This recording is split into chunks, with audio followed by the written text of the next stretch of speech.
Hello, I'm in a 2014 Honda CR-V, and today I'm going to show you how to turn on and off your traction control.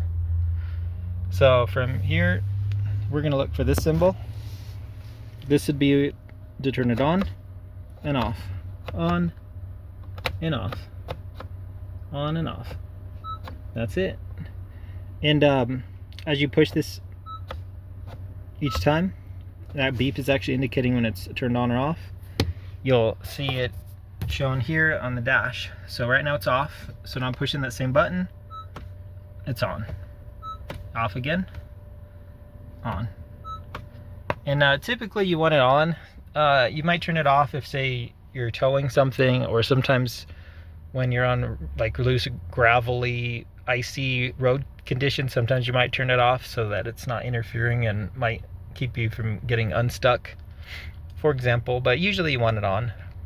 But otherwise, I hope this is helpful. Hope you have a wonderful day.